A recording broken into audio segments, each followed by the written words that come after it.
ये तो मैं गिरा तो भी मेरी टांग ऊपर, ऐसे बात हो गई।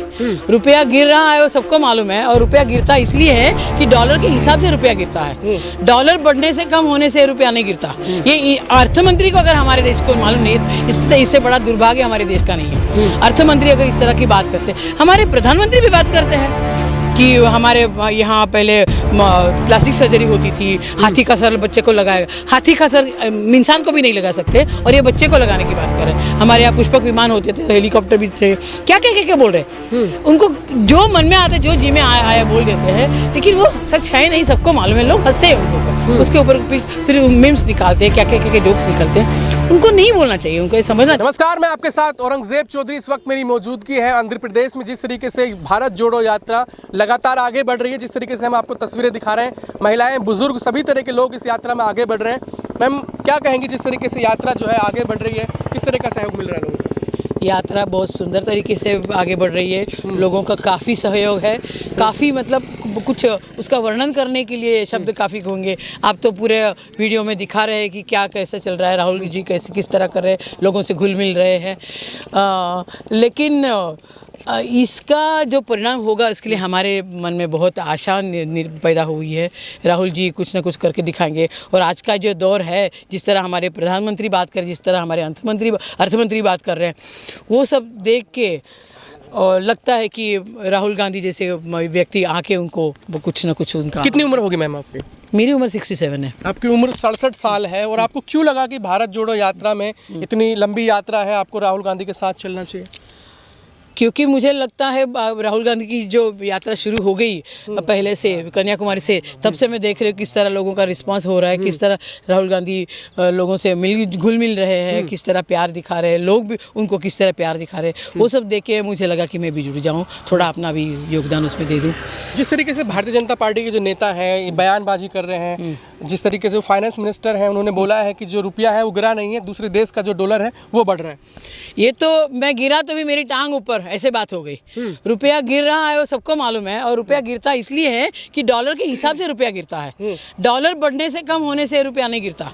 ये अर्थ मंत्री को अगर हमारे देश को मालूम नहीं, इससे बड़ा दुर्भाग्य हमारे देश का नहीं है। अर्थ मंत्री अगर इस तरह की बात करते, हमारे प्रधानमंत्री भी बात करते हैं कि हमारे यहाँ पहले प्लास्टिक सर्जरी होती थी, हाथी का सर बच्चे को लगाएगा। हाथी का सर इंसान को भी नहीं लगा सकते, और ये बच्चे को लगाने की बात कर रहे हैं। हमारे यहाँ पुष्पक विमान होते थे, हेलीकॉप्टर भी थे, क्या क्या क्या क्या बोल रहे हैं। उनको जो मन में आता, जो जी में आया बोल देते हैं, लेकिन वो सच है नहीं, सबको मालूम है। लोग हंसते हैं उनके ऊपर, उसके ऊपर फिर मीम्स निकालते हैं, क्या क्या क्या क्या जोक्स निकलते हैं।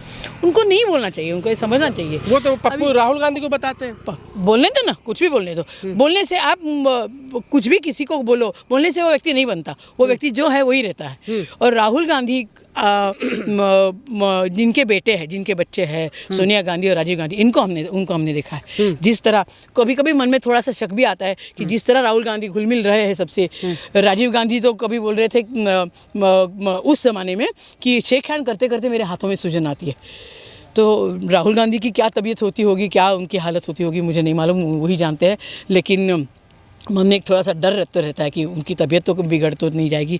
कुछ सिक्योरिटी उनको काफ़ी है, कुछ उनके साथ कुछ और मतलब आपको ये डर रहता है कि यात्रा में जिस तरीके से खुला चल रहे हैं, कोई भी लोग उनसे आके मिल जाता है, कहीं कुछ गलत ना हो जाए। नहीं, ऐसा मुझे डर नहीं है, क्योंकि इतनी सिक्योरिटी है उनकी। मैं भी आज तीसरा दिन हो गया है, मैं उनसे मिल नहीं सकी हूँ। मुझे मिलने के लिए भी बहुत सारे सिक्योरिटी के थ्रू जाना पड़ेगा, और एक तरह से वो अच्छी बात है, बहुत अच्छी बात है। तो वो डर नहीं है मुझे, खाली इतना डर है कि वो इतना चलते हैं। लेकिन यात्रा में तो आम लोग, बच्चे, बुजुर्ग, महिला सब आसानी से जाके उनसे मिल लेते हैं। जाते हैं, फिर भी मालूम नहीं कैसे कि सब लोग जाते हैं, तो भी मन में वो डर नहीं है कि जो राजीव जी के साथ हो गया वो इनके साथ हो जाएगा। खाली उनकी तबीयत सही रहे। और थोड़ा सा मैं थोड़ा कुछ साल पीछे जाऊंगी। 1980s में बाबा आमटे ने यही भारत जोड़ो यात्रा की थी। उन्होंने कश्मीर से कन्याकुमारी और अरुणाचल टू ओखा, खड़े भारत की और आड़े भारत की 2 यात्रा की थी। मैं अगर राहुल जी मिले तो मैं उनको भी सजेस्ट करूंगी कि आप कृपया ये भी और एक यात्रा करिए, ताकि पूरा भारत आप कवर कर सकेंगे। अच्छा, ये बताइए कि जिस तरीके से भारत जोड़ो यात्रा जो चल रही है, भारत को क्यों, मतलब जो कांग्रेस पार्टी जो लेके निकली है राहुल गांधी, क्या जरूरत पड़ गई है भारत जोड़ने की? क्या ज़रूरत पड़ी? देश के तो पूरे टुकड़े कर रहे ये लोग। क्या बोले, ये धर्मवादी लोग। और कौन है धर्मवादी लोग? यही लोग, बीजेपी के लोग। धर्मवादी लोग हैं? हाँ, फिर क्या, धर्म के ऊपर से झगड़ा कर रहे हैं। कितने मुस्लिमों को मारा जाता है, केवल शक है इनके फ्रिज में गाय का मांस है, इसलिए केवल शक है कि इनकी गाड़ी में गाय का मांस है, बैल का मांस है, इसलिए उनको मारा जाता है, जान ली जाती है, उनके ऊपर अत्याचार किया जाता है, वो भी एकदम बेरहमी से मारा जाता है। जबकि ये कभी नहीं होना चाहिए। हमारा देश हिंदुओं का देश नहीं है। आपको अच्छा लगे, मालूम नहीं आपका धर्म कौन सा है, मैं नहीं जानती, लेकिन अब हमारा देश हिंदुओं का देश नहीं है। हमारा देश सार्वभौम देश है। इस देश में जैसे हमारा संविधान बना है, सर्व धर्म के लोग, सभी भाषाओं के लोग, सब जाति के लोग, सबको एक समान संधि मिलेगी। लेकिन वो तो कहते हैं ना, जो हिंदू था दबाव में जीता था, लेकिन जब से सरकार बदली है सर उठा के जी रहा है। कोई सर उठा के, पहले सर झुका के हम नहीं रहते थे, हम ऐसे इसी तरह रहते थे। हम आम आदमी सर उठा के जीना मतलब क्या, दूसरे को सर नीचा करना मतलब सर उठाना होता है? बिल्कुल नहीं। ऐसी कोई बात नहीं थी कि हिंदुओं को सर झुका के जीना था या कोई मजबूरी थी। ऐसे हमारा देश जिस तरह जी रहा है, आम आदमी इसी तरह जी रहा है। लेकिन आम आदमी की जो तकलीफ़ें हैं, शिक्षा, सेहत, उनके जो किसानों की जो हालत है, वो हालत अभी बिगड़ती जा रही, बिगड़ती जाए। जैसे डिमोनेटाइजेशन हुआ, जैसे भी जीएसटी आ गया, आम लोग, कितने लोगों ने उनके अपना जॉब खोए हैं। जो दूसरों को पगार देते थे, उनके अपनी खुद को किसी के पास जाके नौकरी करने की नौबत आई है, और परमानेंटली उनकी ज़िंदगी बदल गई है। और ये जो गोदी मीडिया है वो इस तरह बोलती नहीं है सब जाके। आप बोलता है कौन? आप जैसे लोग बोलते हैं, या फिर हमें व्हाट्सएप पे मालूम पड़ता है, यूट्यूब पे मालूम पड़ता है। ये गोदी मीडिया जिसके टीवी के सामने जो बैठ के लोग देखते हैं, आम लोग देखते हैं, वहाँ ये नहीं मालूम पड़ता है। जब मेरे जैसे आम लोग ऐसे इस तरह की यात्रा में आए, इस तरह के लोगों से घुल मिल जाए, तो मालूम पड़ेगा उनकी क्या। अभी देखिए ना, बच्चों को चप्पल नहीं है। हम सोच नहीं सकते, हमारे बच्चों को 3-3 4-4 जूते, कभी जूता है, कभी चप्पल है, कभी और क्या है, और क्या 3-3 4-4 जोड़ होते हैं, इनको एक भी नहीं है। मैंने देखा है बहुत सारे बच्चों को सिर्फ जो स्कूल से मिलता है यूनिफॉर्म वही होगा उनके पास, दूसरा कुछ नहीं होगा, दूसरा कपड़ा ही नहीं होता है उनका। ये रियलिटी, ये जो असलियत है, वो बहुत सारे लोगों को नहीं मालूम है। आम लोगों को, मतलब हमारे जैसे शहरी लोगों को नहीं मालूम है, जो गोदी मीडिया कभी नहीं दिखाती। गोदी मीडिया खाली चकाचौंध वाली, बड़े बड़े घर, बड़े बड़े अच्छी भारी भारी साड़ियाँ पहने हुए, जेवर जाले औरत दिखाते हैं, और उसी में सास बहू का झगड़ा, सास बहू का पॉलिटिक्स, वही चलता है घर का। जो असलियत नहीं है, सच बोले तो असलियत आप जब वो कहते हैं कि विश्व गुरु बनेगा। जिस तरीके से गुजरात में चुनाव है, राहुल गांधी डर गए हैं, वहाँ नहीं जा रहे हैं। झूठा, बिल्कुल कोई विश्वगुरु नहीं। हम जितने अमीर है, जितने टेक्निकली प्रोग्रेस है, उतने ही हम पानी के लिए औरतें लाइन लगाती हैं। आज भी ऐसी औरतें हैं जो किसी कुएं में जाके खड़ी रहेगी 2-2 घंटा, और जब बड़े जात की औरत आके उसको ऊपर से पानी डालेगी, तब वो घर में पानी लेगी। ये आज की असलियत है। काहे का टेक्निक विश्वगुरु?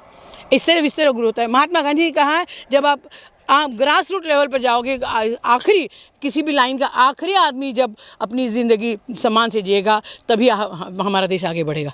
अच्छा, ये तो हो ही नहीं रहा। आपने तो बहुत सारी सरकारें देखी होंगी, लेकिन पिछली सरकारें भी रही और अब की सरकार जो है, उसमें क्या अंतर देखते हैं? जिस तरीके से मोदी जी प्रधानमंत्री हैं और पहले भी प्रधानमंत्री रहे हैं, उन प्रधानमंत्री में और मोदी जी में क्या फ़र्क दिखता है आपको? सोचने वाली बात है, बहुत गहरी सोच वाली बात है।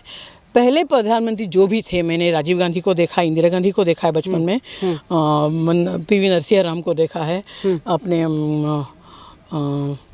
अभी मनमोहन सिंह थे। इस तरह का अत्याचार नहीं कभी होता था। आम आदमी की ज़िंदगी इस जैसे अपने खेत में उगाओ, खाओ, खुश रहो, इतनी ज़िंदगी उनकी थी। मिडिल क्लास आदमी भी कमा के खाता था, थोड़े बचा के, तो कभी ज़िंदगी के एंड में घर बनाता था। आज ना घर है, ना शिक्षा है, ना कुछ सेहत है, किसी भी फील्ड में कुछ भी नहीं है। और वो सब इसे नरेंद्र मोदी के आने से हुआ। और इससे भी बदतर ज़िंदगी मुस्लिमों की ज़िंदगी है आज हमारे देश में, क्योंकि उनका नाम सुन के उनके साथ बर्ताव बदलने का हमारा एक नॉर्म बन गया है कि नाम, अरे हाँ तू ये नाम का है, चलो तू मुस्लिम है, इसका मतलब तेरे से मेरी दोस्ती नहीं हो सकती। ये बताया गया, बोले ना कहीं, कल तक मैंने बोला था कि ये रहमान का घर है, आज मालूम पड़ा ये मुसलमान का घर है। मतलब रहमान मेरा दोस्त था, लेकिन आज मुझे बोला गया कि रहमान से दोस्ती नहीं करनी क्योंकि वो मुसलमान है। तो इस तरह का जब माहौल पैदा होता है, वो पैदा हुआ जब से 1980s में, जब बाबरी मस्जिद की माहौल तैयार हुआ तब से। और उनको राम मंदिर बनाना है, मैं एक आपको पूछूं, राम कौन थे? क्या थे राम? राम हमारे इतिहास का भाग नहीं थे। राम मिथोलॉजी थे। राम असल में नहीं थे। और फिर भी अगर एक मिनट के लिए उनके माने कि वो असल में थे, तो उन्होंने भी बहुत अत्याचार किया है। अपनी पति के ऊपर अत्याचार किया है, बाली को मारा है चुपके से, शंभू का अंगूठा काटा है। तो वो क्या है, इस राम का मंदिर आप बनाएंगे? मैं तो कभी नहीं जाऊंगी ऐसे मंदिर में। आपका नाम क्यों क्या जाऊँ? मेरा नाम माधुरी वारियत है। आप भी हिंदू, आप इस तरह की बात कर रहे हैं? हाँ, क्यों? मुझे ये जो बचपन में भी समझे है श्री राम श्री राम श्री राम, अभी जब आंखें खोल के देखती हूँ, जब पढ़ती हूँ, यहाँ वहाँ सुनती हूँ, तब मालूम पड़ रहा है ये राम राम क्या होता है। राम जो जिसके मन में जो भावना है वही भावना है। लेकिन मुझे मालूम है इतना, मेरे किसी भी इतिहास के पुस्तक में मुझे राम की कहानी नहीं मिली। हाँ मिली तो हम लोग जो कार्टून पढ़ते थे उसमें मिली, यहाँ मिली, किसी भी इतिहास, क्योंकि राम इतिहास है नहीं। जो राम बाबरी मस्जिद और राम मंदिर के जो चल रहा है, वो जो भी हो इतिहास में कितने भी साल पहले हो, वो आज उसका रेलेवेंस कोई भी नहीं है।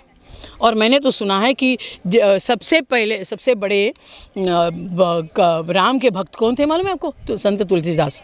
उन्होंने प्राकृत में रामायण लिखा, इसलिए उनको बाहर किया था, पूरी समाज ने उनको बाहर किया था, और वो एक मस्जिद में जाके राम की कथा लिखते थे। तो कहाँ है राम, कहाँ है रहीम? एक छोटे से कविता से इसका एंड करूँगी। कहाँ राम है, क्या रहीम है, ये प्रकृति जीवन मेरा, मेरा ही जल मेरी ज़मीन, ये मेरा ही जल मेरी नदी, ये ज़मीन और जंगल मेरा। चलिए, शुक्रिया हमसे बात करने के लिए। ये थे हमारे साथ भारत जोड़ो यात्री।